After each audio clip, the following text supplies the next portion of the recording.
Right, so I've got a perspective view open in Revit, and that's really the best starting point. When you want to go to 3ds Max, even if you're not worried about the perspective yet, just set one up to make it work better when you transfer it. It's just the way they expect you to do it.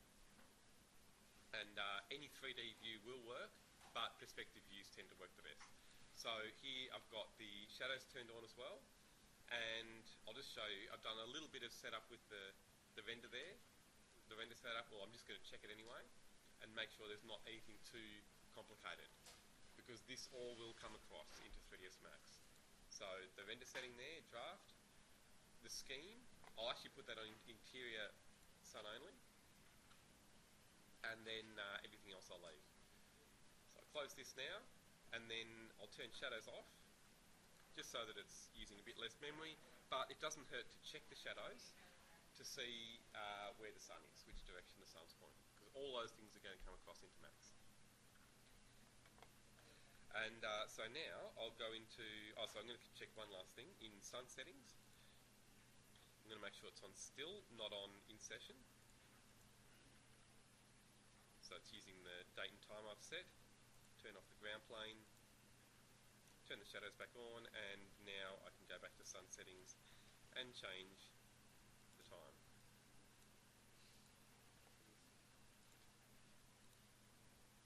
So if you've set true north, it'll use the times and dates you've set.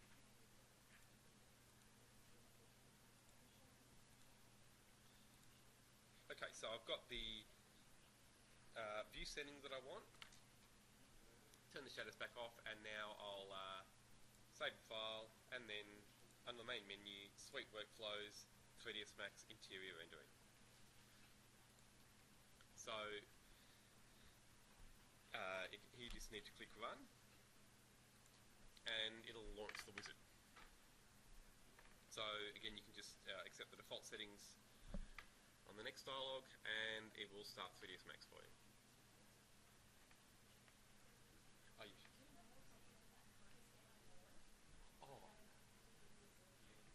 Toggle down the bottom, the lights off. Oh, okay, right, so I'll have a look at it.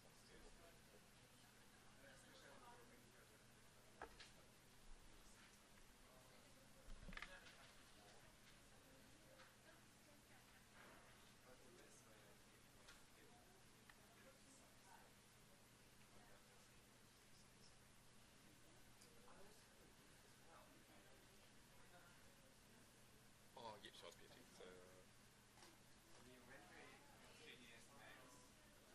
yep.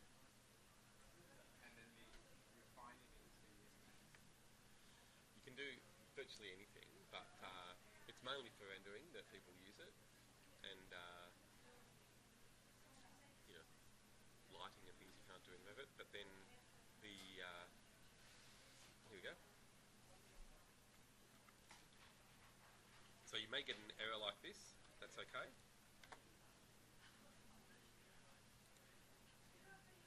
But you can see it's come up, and there's my model from Revit. So once you've got that, if you type C on the keyboard, that will set the camera view you had in Revit. That should come across. And if everything is working smoothly, all you should need to check is the exposure. So on the rendering menu, exposure control. And then I'm going to do a render preview just to see what the interior looks like. I know it's not going to be right, but it's going to be set up for, oh, it's not too bad. So you can see there, that's my render. And then if I go to the presets down the bottom, notice they're similar to what you have in Revit. So you've got indoor daylight, which is too bright here, but I can then fine tune that just like in Revit and get the exposure value as a baseline that I need, which then, if I go to render, is going to give me the same basic setup I had in Revit. That's a good starting point. I know it might seem like it's going too far into rendering when you're still concerned mainly with modelling, but all these things start to interrelate, and if you've got the render set up, it tends to make the modelling work more smoothly as well. So it's just good to have that basic setup. The rendering's still not perfect, but I can see things. The lighting levels are basically right. My materials are coming through, and that's all working.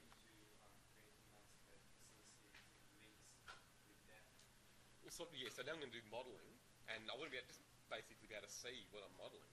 And so if I don't have the lighting set up, the exposure and all those things tie in with the lighting and the materials. So if I don't have those things set up so that my objects are visible, it's just difficult to do anything else. So, so you can see there, things that aren't obvious. The background, believe it or not, has come from Revit. Definitely the materials, so you can see we've got clear glass, and so the materials must be coming through. The red, all those things have come from Revit, and that's a nice thing. So the linking's all working, the geometry is obviously coming through, so you can see those forms. And so I'll then, I just won't worry about finishing that. Okay, so that's the first thing, getting your model linked into 3ds Max, and that's a bit of a process. I've made it simple there, but you'll find there's a bit of work there sometimes. And then most of the work you'll do at first will probably be modelling, and that's another process. So I just wanted to give you a rough idea about that. It's pretty easy just to get started modelling almost anything in Max with the Create panel, using almost anything as a starting point. It's much more flexible than Revit. So you're not going to hit a wall where you just can't move on, or you can't make an object do something. You can make anything do anything. It never is, or very rarely is going to stop you. So I'm going to start with a box. And you want to do these organic forms, I'm still going to start with a box. So here, just with the box tool, I'm going to click and drag, and then in the top viewport it's made a rectangle. Now moving the cursor up, I get a height. So then in the front viewport, I'm panning away there and zooming to see from the side. I can right click into any other viewport, and you'll see they become active. So when it's got the yellow border, it's active, and then you zoom and pan in there. Now, this XY gizmo, or axis, you can see is very similar to what you have in Revit and AutoCAD and all the Autodesk programs, but it should have what's called a transform gizmo that sometimes disappears. Usually though, you can just go to the transform tools up here, and that'll bring it back. So you've got select and move, rotate and scale, just like AutoCAD and a lot like Revit as well. And then notice the gizmos look a lot like the Revit gizmos. And so hopefully if you've been doing massing or other things like this in Revit, you already know how to move things using the X, also the X, Y, and then Z. So here, if I go to this front viewport though, remember X and Y for it are really Z and Y for left. So it'll change, but it does it all for you. And you can see the gizmo changing in the 3D view, which keeps helps to tie it all together. So here I can work on either, or any of those three. And that's just with a simple primitive or box, obviously. But now I'm going to convert that by right-clicking, convert to editable poly. It's a complex term. It actually means editable polygonal mesh. Complex term for actually something that's the most basic object, really, that you have in Max. So with editable polys, use them all the time. You get your basic elements, and these are going to a lot like Revit. Vertex, edge, border, polygon, element. And you can work on any of those. So say I want to go to an individual surface, polygon, choose one, then. Okay, let's get the others out of here, Alt W, Q, and I'll just orbit. I'm just going to get this out of a camera view, and okay, just so you can see that box on its own. What's some simple stuff we can do? I'm going to drag that panel over just so you can see some more of the tools. And a few of these, I know we won't do site selection. So we'll just do the things in edit polygons. You've got a lot there. So looking at extrude, that's something you can do in AutoCAD and in Revit as well, of course. But here you can do it with anything. So I can extrude that surface, and then I can just keep extruding away from there, and I've got suddenly a whole lot of detail, which now if I go back to vertex, I can adjust individually. Yep. And so this is just using, to begin with, straight edges. You can of course do the most complex curving surfaces you like, but you'll find often you don't even need to go that far with these programs because of something extra that they do, and I'll show you the now, sorry, my cursor's just going off the screen. You can, but it's not always worth it. See, with your 3D views, you'll have your perspectives. So you build the 3D model in Revit, the main forms there, add these complex organic things in 3ds Max and render it all there. But then in your plans and your sections, you don't really want these complex forms to show. You'll do a simplified version that's just a spline or something with a dashed outline or something to show, you know, in plan an indication of the form. But it's really for the perspectives and other things that you need these realistic models. So so I'm just trying to get a bit of variation in the plan as well. Okay, it's still obviously a fairly boxy sort of shape though. But that's all you need to know. You don't need to even know how to do it as a spline type form, because of this other thing you have that is not even an option in your CAD program. You don't have these, but in 3D programs you have modifiers. So some good modifiers here would be, we'll just do a turbo smooth. Okay, so you've got all sorts of options for smoothing this in different ways. So turbo smooth is a nice quick one, and but so then you don't need to do all of that detail. If you've got to model all the surfaces there, that's a huge amount of work. And the guys who make these things for a living, if you have a look at what the 3D animators do, they don't get in and do that level of detail. They've got these automated tools that do a lot of that work for them. And it's really the only way practically to get the work done, because builders, when they're making these things, they'll simplify it as well and work out a way to build it that's different to how you draw it. So so again, hopefully that'll give you an idea how you can get to those more complex forms. Just some other, maybe one other simple technique that I can show you in the last couple of minutes. Now, I use some shortcuts to isolate there, and so I went with Alt W and Alt Q into isolation mode.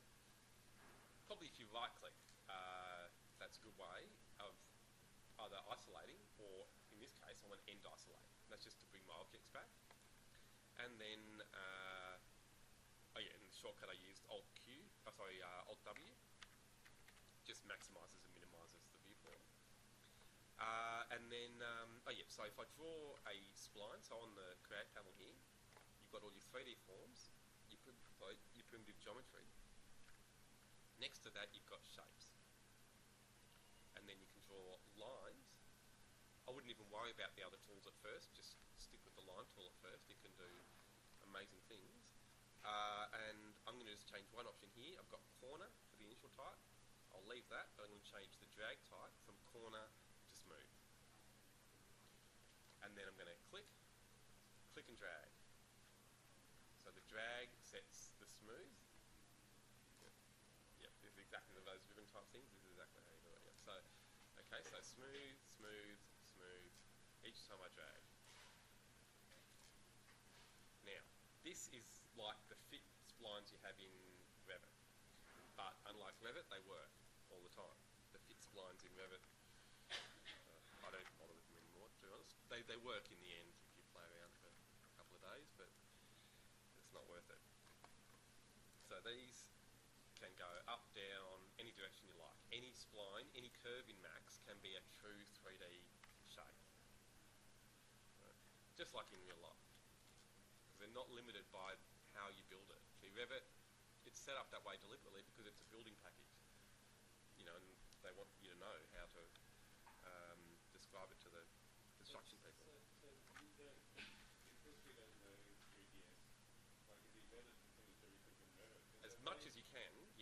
and some things are just not achievable in Revit. Let's say you did the modelling in 3ds Max. Yep. Could you just export that as a Max anymore? You could, you definitely can bring that part of it back into Revit, and it'll show up. It'll be a mesh. If you've seen those complex 3D models that you bring into Revit, they're great for 3D views, but in your plan and other views, they'll even in those models they'll do a simplified version for you. So they'll have lines that show the plan just with a symbol. So you think we should jump in and just use 3ds Max? Yeah, if you've got a complex organic form, that might be the only way. And even if you don't get it working for this project, at least you've had a go, and then when you do the next project, it's going to be much, much easier for you. And that's the best way to learn. It's the only way really I've learned any program is just jumping in and trying to get it to do the job I need for a project. So if we jump in 3ds Max, what the Revit for this subject, and we've talked about. You can always go back to Revit, because for this subject, as a minimum, all you need is the rendered views showing a design. It doesn't even need to be your final design, but then you need to have the presentation criteria that are in the brief, and a lot of that's just a matter of checking you've got the things done in Revit that you need. So you don't need to use Max at all, but it's just an option and something I'd really think about. I used Max when I was in first year. Yeah. Oh yeah. Yeah, and you won't, but it's just a matter of starting somewhere. And then I just want to show you this final option here with any spline. In other words, anything you draw with that splines panel, rectangles, circles, any of these things, you don't even need to go and sweep them or loft them or any of those complicated things. There's an option, bit of a trick, in rendering. You go enable in viewport, enable in renderer. So look at that, that's now, might not seem that impressive, but that's now a profile. So that means I can go and set it to be either rectangular or radial. So I say I want radial, I'll put some more sides in, so it's a more complex circle, and we'll make it have a bigger thickness. So that's now extruding a circle following my path. And that can be any radius I like. It's segmented, but that's not a problem. It's just to do with the line. I'll make it smoother. Okay, so I've got this sort of ribbon type shape, and it's still a spline. It's not even an extruded shape, so I can go and just move those points around, and that changes the form. And it can be either circular or rectangular. So again, we can just have a width and a height instead of a radius. So if you've only got to extrude a circle or a rectangular profile, you don't even need to extrude it. It's already set up. Any shape you draw, any line you draw in Max can just automatically... well then, okay, if you want control over each profile, that's when you need to use the more complex tools. So you've got, well, I won't go too much into them, but basically you've got these things called lofts in Max that will let you do the most complex shapes you can imagine. But simple ones, again, splines or, well, very quickly, the other option is you've got bevel and you do have sweep. So just like Revit, you do have the sweep tool, and it's a much better sweep tool than in Revit. But again, that's probably going to be going too far. So those things are a good starting point. Just thinking about first shapes, which you main 2D forms, but again can easily be turned into 3D. So that's a really good starting point for 3D things.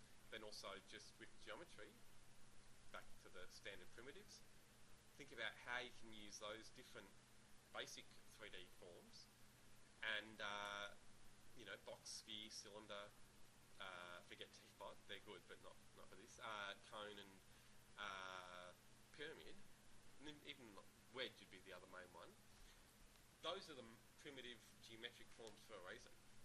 So if you've done geometry in maths, once you start going beyond 2D geometry and get into 3D geometry, spherical trigonometry and those things, it all seems a bit esoteric, and you wonder why they focus so much on cylinders and spheres, and there's a reason.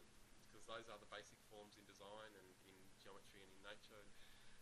You can come up with almost anything using those as a starting point. But again, no matter which one you start with, let's go to a cylinder.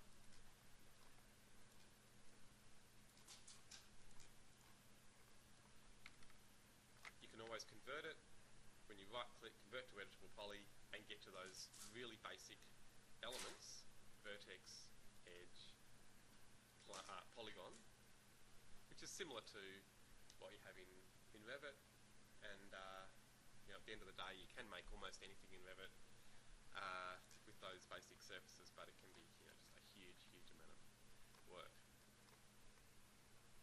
Okay, that's probably plenty for that, but I just want to give you an idea, and hopefully it'll maybe be something you can try with this project.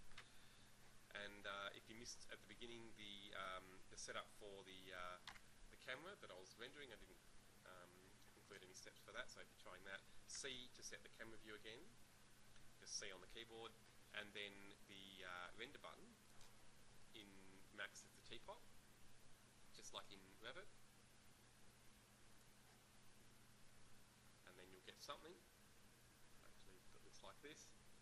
But if it's too bright or too dark, remember, have a look at your exposure on the rendering menu. So there's the new thing. Just going to move that over so you can see that's the render progress under there. So I'll cancel that and just leave it there, but under rendering you can always go to exposure control, and then once you've done a render preview, make that brighter or darker, just like in Revit. I don't want to go too far with that.